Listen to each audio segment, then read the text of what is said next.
On today's Locked On Texans podcast, more changes to the Houston Texans D line and how can Will Anderson Jr. impact the defense moving forward. You are Locked On Texans, your daily Houston Texans podcast, part of the Locked On Podcast Network, your team every day.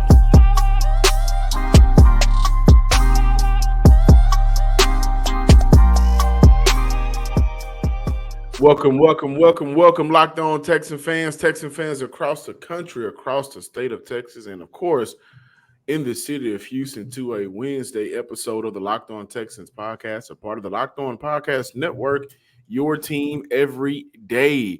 I'm your Texans football analyst, John, some sports guy Hickman, and of course, each and every day, joining me is always your Texan credential media member, Sports Illustrated's own Cody Davis. If you are new to the Locked On Texans podcast, be sure to do us a favor and subscribe, like, and comment to the Locked On Texans podcast on YouTube and wherever you get your podcasts, including Apple Podcasts, Spotify, and Stitcher.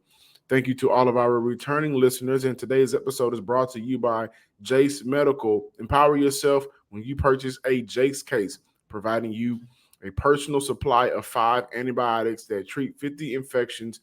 Get your 50 or more infections, actually. Get yours today at jcemedical.com. That's JASE Medical.com. On today's show, we look at the New Orleans Saints game. How can Houston pull that victory off? Will Anderson Jr., who's having a quiet, solid rookie season, but how can he further impact this Texans defense? But first, more changes to the defensive line.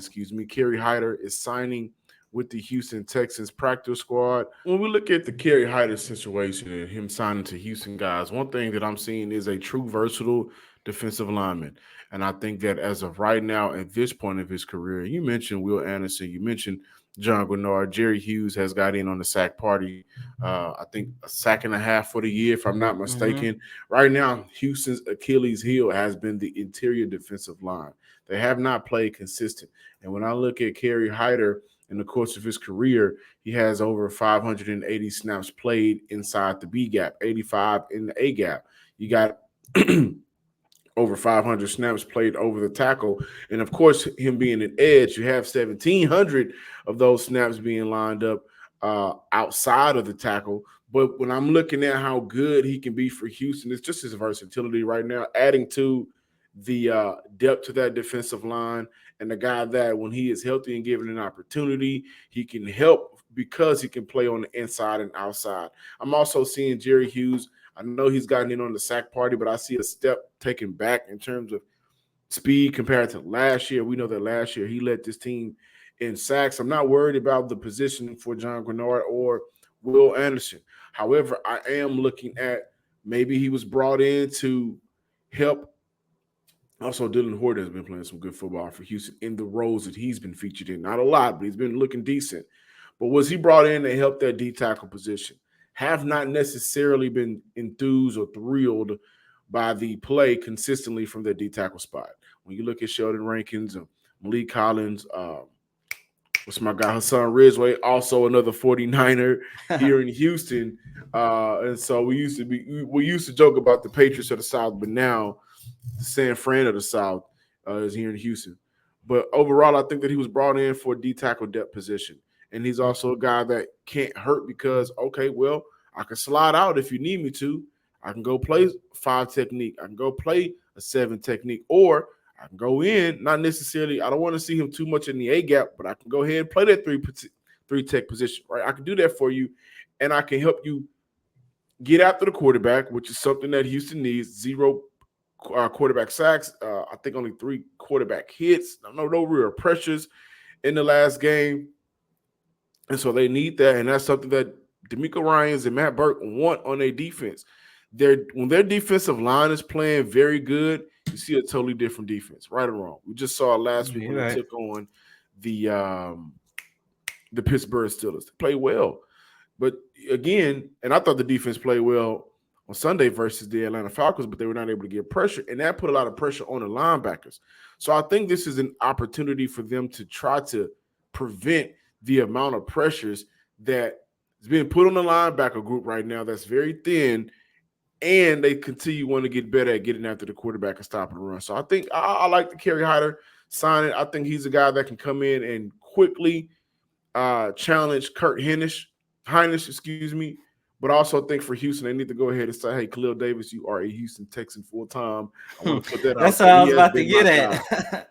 He's been my guy since preseason. That's what I was about to get at, because Khalil, 3 consecutive weeks he's been called up. So, of course, without a shadow of a doubt, he's definitely about to be signed to this 53-man roster, which means that they definitely need a replacement for somebody on the defensive line unit for the practice squad roster. So, I'm just waiting until we finally get the news that Khalil Davis has been called up for the to the 53-man roster. That is a young man that definitely deserved it. John, just like you said, that's been my guy as well ever since preseason, and I just cannot wait for him to finally get that next opportunity. Yeah.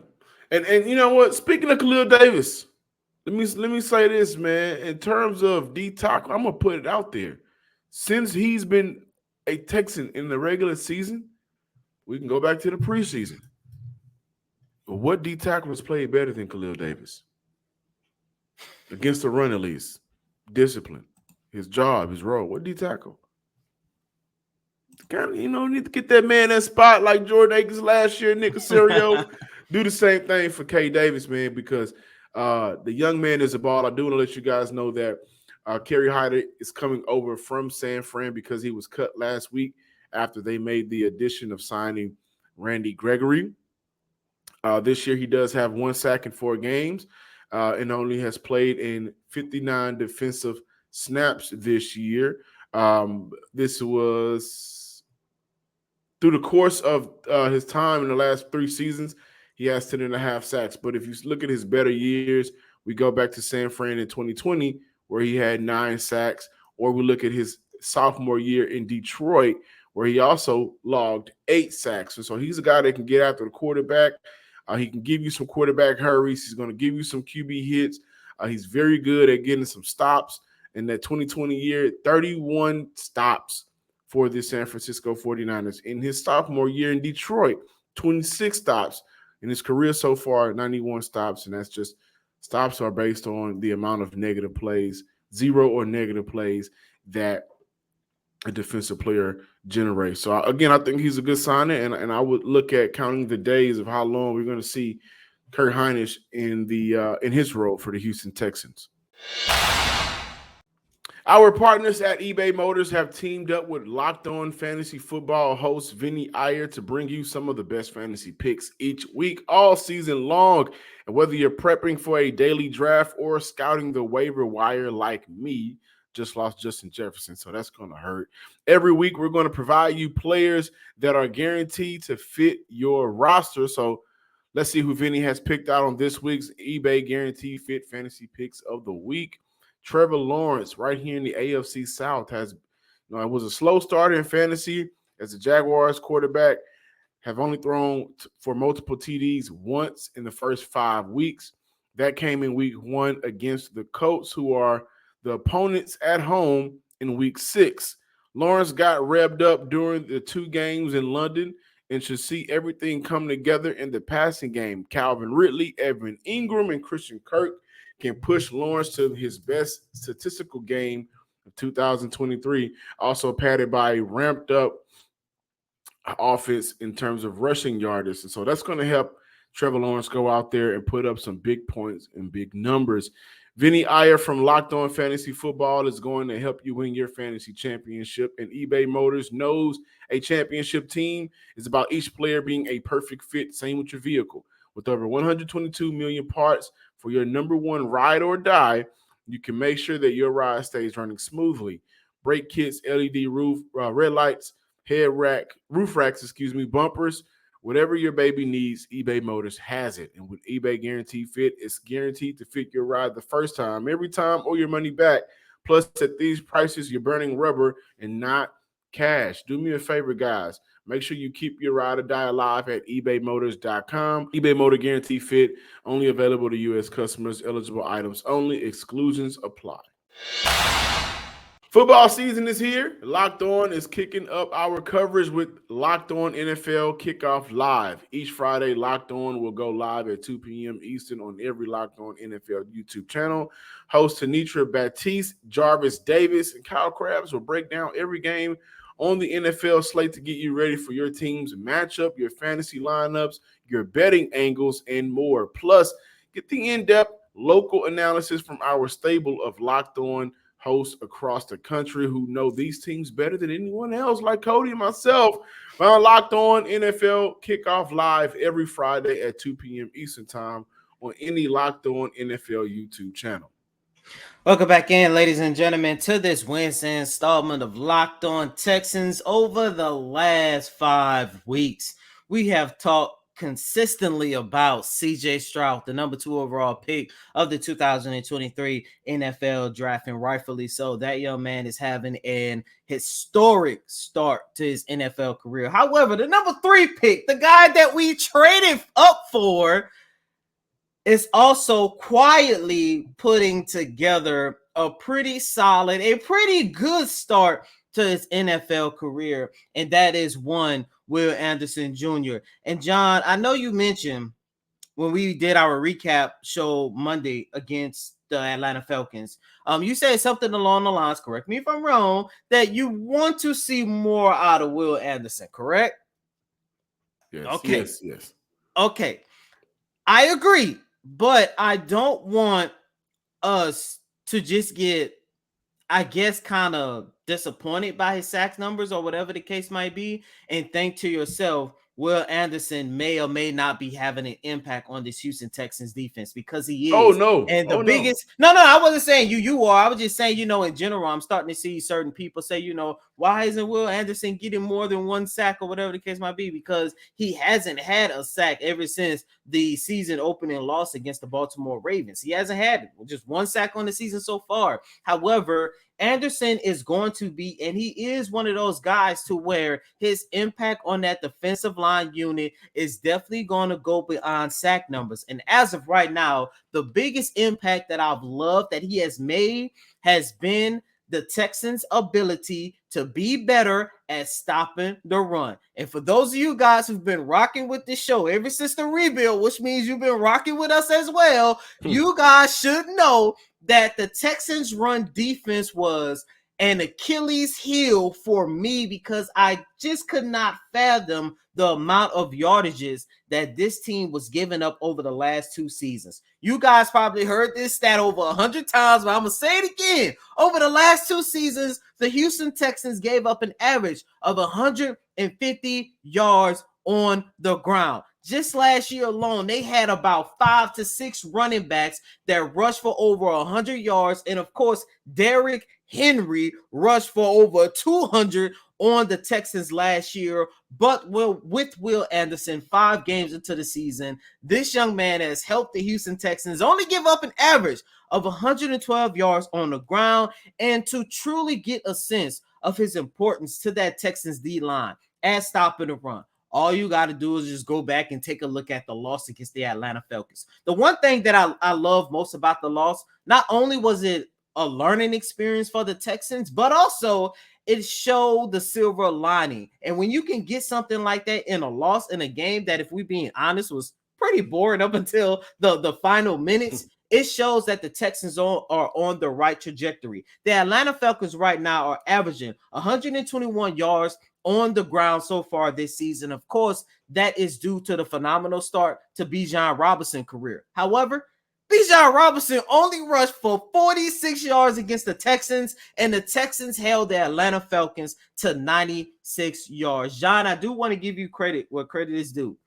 You mentioned Will Anderson. You said you could see him as somewhat of an upgraded version of Jadeveon Clowney, and I 100% agree, because when you go back and you take a look at the Texans defense at its peak with J.J. Watt, with DJ Reader, Jadeveon Clowney was by far, if he wasn't the best run stopper, he was no lower than the second run stopper. And the one thing that you and I have talked a lot on this show, that the Texans run defense has struggled heavily ever since the departure of Clowney, and of course DJ Reader as well. And they are definitely on the trajectory of making sure that they do not allow teams to just run on them for 60 minutes throughout the game. I like the little 713 tidbit back Oh, there. I don't no, know if you so, did it on. yeah, Was that on I purpose? did that. Yeah, I did that. Shout out to the Rockets. They gave us, a season premiere package. So, I saw that. I said, let me put that in the pack. For those of you that are listening, Cody has a very good 713 hat in the background. But to the point of Will Anderson, let me clarify my statements that I made, because over the course of the last week, I saw on the season pass block win rate. Mm-hmm. And Will Anderson was, I believe, top 5, which is, that's cool. But what I want us to get away from when we watch football is not necessarily being handicapped by advanced stats. And with that being said, I just want to see those pass blocking win rates result to more sacks. Mm-hmm. He has one on the year. But when I look at Will Anderson, guys, there was one play and I just was like, man, this is I understand why they drafted him. When he squeezed down on the very first possession, the very first play with Atlanta Falcons, he squeezed down the offensive line and made a tackle for loss. Right? So his impact, when I say Jadeveon Clowney, guys, I mean, we may see the corpse of Jadeveon Clowney right now. But those 2 years, Houston. but those 2 years where Jadeveon Clowney had 9 and then backdoor with 9.5 sacks, Jadeveon was so good at stopping the run. He wasn't not the 1A, or he was the definitive best run stopper for Houston during that course of that 2-year span.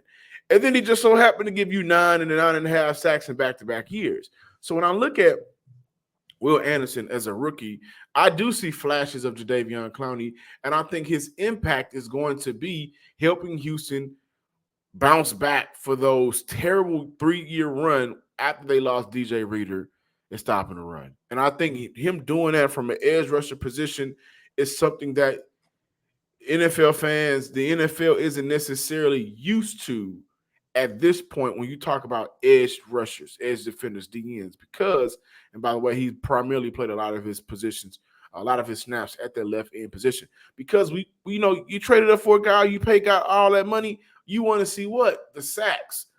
But for Will Anderson, his impact is going to be something different, because the sacks will come, just like it did for Jadeveon Clowney. I think the year before he got the 9.5, I think he was at 4.5. And it was also he was injured when he came into the league, but it was a slow creep, right? And when I see Will Anderson, I think the slow creep is just him getting accustomed to NFL tackles.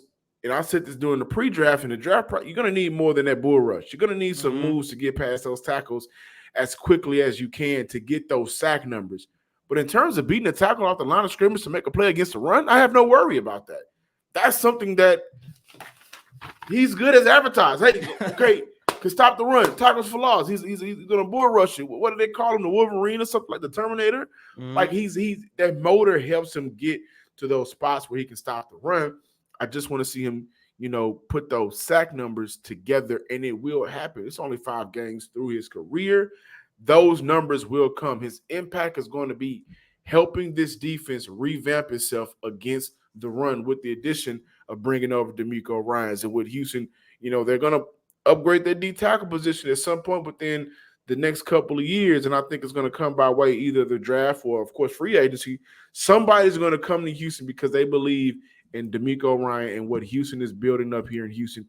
And they're going to be able to get a big-time D tackle guy. Also for Will Anderson, in terms of playing against the pass, what I do want to see him do more of is just be more disciplined. That's all. All right, when you're coming off that edge, sometimes I know you maybe want to creep in and kind of stunt in when you're playing from that 5 position and kind of go in through the inside of that tackle. But sometimes, man, stay disciplined and that play is going to fall right into your lap. Overall, man, I have no complaints about Will Anderson.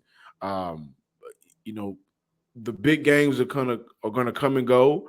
Those quiet games are going to come and go. He's a rookie. That's what happens. Everybody isn't going to come out and have monster rookie years, but we're 5 games through his first year, and I think that he's had some monster moments, and those moments will continue to come. I want to throw this out there as well. When you look at the impact of Anderson, I love how he is already, because of the attention he commands, it has also made John Grenard better as well. 5 games into the season, I haven't seen John Grenard play this good since 2021. And that was the year he led the team in sacks. I believe it was like 8 or 9. And so far this season, he has already recorded 3. And he has also improved in his ability at stopping the run with a Pro Football Focus grade of 71.2. Like, Will Anderson is that good to the point we are starting to see better versions of some of these players. And that's why I look at John Grenard, like I just mentioned, and I think this is a contract year for him as well. I look at John Grenard and I'm thinking to myself, Anderson is also helping him get back to the guy that we saw and was very high on in 2021. Yeah, and I'm looking it up right now, trying to find the number because I did, but I cannot find it anymore. So guys, forgive me. But as I look it up, the amount of the percentage of Will Anderson being double teamed, this is according to 8 days ago. Will Anderson has been double teamed on 28% of his pass rushing snaps. Only Nick Bosa at 33% and Micah Parsons at 29% have been double teamed more when you look at that edge rush position. Only the best in the league, like the Green Bay got only them 2. That's 1A and 1B. Literally. I gotta go see what Myles Garrett is on that list because maybe they're not counting triple teams when you look at Myles Garrett. But in terms of double teams, you got a rookie getting double teamed like that. So that's his impact, Cody. You're right. Like John Grenard has been able to eat and feast. Mm-hmm. That's going to eventually help Dylan Hoard down at TCU, who's a project player, has a good motor. He's going to be able to get some numbers. Will Anderson is good, man. He is good, no doubt about it. He's going to continue to get better. I have no doubt about that. And he's going to be the guy that anchors in the Texans defense being able to stop that run and get teams off the field. That was an issue for Houston the last 3 years, not being able to get off the field. Eventually, they're going to get it right because of Will Anderson and his impact. Everyone should be empowered to care for themselves and their loved ones during the unexpected. That's why JCE Medical offers the JCE case. The JCE case provides 5 life-saving antibiotics for emergency use and gives you a peace of mind so that you are not just hoping that you have access to the medication in an emergency. JCE case makes sure that you have the medication on hand. JCE Medical is simple. They handle everything from the online evaluation to the licensed pharmacy medication delivery and ongoing consultation and care. Don't get caught unprepared. Get $20 off these life-saving antibiotics today from JCE Medical by using promo code Locked On at checkout on jacemedical.com. That's JASE Medical.com. Welcome in, Locked On Texans fans, listeners, and viewers out there in the Texans world. The Texans take on the New Orleans Saints this Sunday. They got a chance to even it up. 3-3. They can make it difficult for this division. Before we talk about that, Henry Toto, the rookie, he said we got to be disciplined. Mm-hmm. The Texans' defensive front, their front seven does have to be more and play more discipline. I just want to put that out there because you are going up against the same team that has playmakers. You got Alvin Kamara, you got Michael Thomas who's coming back, you got Chris Olave who's already in the groove.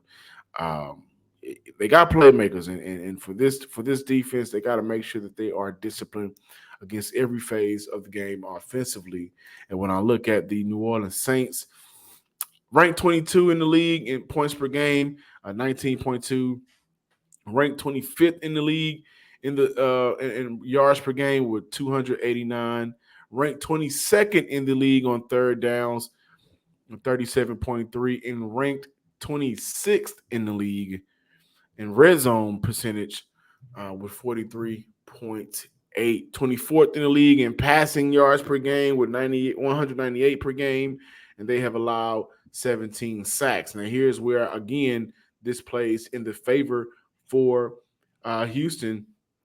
Also, the Saints only rush for 97 yards per game, which is 20th in the league, 27th in the league in yards per carry with 3.4. This plays in the favor of Houston because right now, Texans defense, they've only allowed 20 points per game, which is 11th in the league. They've allowed on third downs, they are allowing teams to move the chains on them with 47.1. That's 28th in the league. And teams are being able to score in the red zone with 58.8. That's 21st in the league. For Houston, they also have garnered 7 turnovers. I'm all over the place right now. But for Houston to win this game defensively, they got to come out stout. They got to be able to put pressure on Derek Carr. They got to be able to create those turnovers and make sure that you don't allow Alvin Kamara, who I believe this will be his second game back or third game back. The second game back. So don't allow him to have one of those Alvin Kamara games. And this is why I opened up with the be disciplined, which is a take directly from your rookie linebacker, Henry Toto. Got to be disciplined when you play against guys like Alvin Kamara. The smallest margin of error can lead to a 60-yard touchdown, whether a screen or in the open field because of a run play. So looking into the New Orleans Saints, which is something that we'll do throughout the rest of the week, guys. We got Ross this week. Oh yeah, we got Ross tomorrow. Got Ross this week. Ross Jackson, from the Locked On Saints. They got to be disciplined defensively. Get off the field when you can. Don't allow this team to make those plays and wear your defense out. And then it goes back to the Houston Texans offense. You got to be able to put points on the board and sustain drives, something that we've been able to see you do so far this year. The Houston Texans defense has allowed 21 or fewer points in their last 3 games. So this is something that Houston can do. Limit those playmakers, limit the points on the board, and go out there, trust CJ and his arm to put points up. You'll walk out with a victory. Yeah, you just stole all of my notes, like every single one of them. But what I would say, even though people know I bleed black and gold because I'm from that NOLA 504, baby, I should get a 504 hat and put it back there just for this week. But let's stick to the script here. But John, going back to your point, it's definitely about the Houston Texans containing the playmakers on both sides of the ball. Yesterday, you and I had a very good conversation about the offensive line. What should they do moving forward? And it's going to be very important for the Texans O-line to keep that pocket clean when you have Cam Jordan on the opposite side of the line of scrimmage, who is probably by far a top 5 defensive lineman over the past decade. So, this is definitely a very winnable game. But I'm going to say something that I said last week. Texans fans, do not let Who That Nation come into your city, come inside NRG Stadium, and outshine you guys. Please come out, put on a show for your team, and root them on to victory, because I think this can definitely go easily in the Texans' favor. Well, one thing we got to look at, and maybe not for today's show, but I do want to put the numbers out there. We can expand on it probably for Friday's show when we give like our last final thoughts. The Saints defense ain't no joke. 15 points allowed per game. That's 4th in the NFL. 274 yards per game allowed. That's 4th in the NFL. Teams are not converting on third downs on them. They are 3rd in the NFL, only allowing 31.5% of third downs being converted. And their red zone defense is 46.2, which is 7th in the NFL. 9 turnovers so far. Only allowing 183 passing yards. That's 4th in the NFL. 7 interceptions. 11 sacks. We're talking about Houston in the last 3 weeks, not giving up any sacks. This is a week for the offensive line where they got to do, play good, play very good. 7 turnovers, 7 interceptions for the Saints. Will this be the week CJ finally gives one away? When you look at rushing yards per game, 91, that's 8th in the league. This is already a team that doesn't run the ball well, and so that plays in the Saints' favor. Only allowing 3.9 yards per carry, that's 14th in the NFL, and only 1 rushing touchdown, which is 2nd in the NFL. I think for Houston, this is the perfect game to say, hey, you know what? We got to go with our bread and butter. And our bread and butter is the passing, because I am more worried about Houston not being able to move the ball because they are stuck in their ways of wanting to run the ball instead of just saying, hey, CJ, go out and win it. Let's get our playmakers out there. I want to see more of John Mitchell this week as well. Thank you guys for checking out today's episode of the Locked On Texans podcast. Be sure to follow us on Twitter now known as X until we got to pay for it, at Locked On Texans. Give me a follow at John_Hickman12. Make sure that you like, subscribe, and comment on YouTube under the name Locked On Texans. We are trying to get to 5K before my baby gets here, and we are right now 155 subs away from 5K. So you guys go ahead and help us out. And for those of you that's been watching and rocking with us, we really appreciate it. We love y'all, man. And as always, I'm your host, Cody M. Davis. Please remember to follow me on Twitter at CodyDavis_24. Once again, that's Cody, COTYDAVIS_24. Until next time, ladies and gentlemen, peace.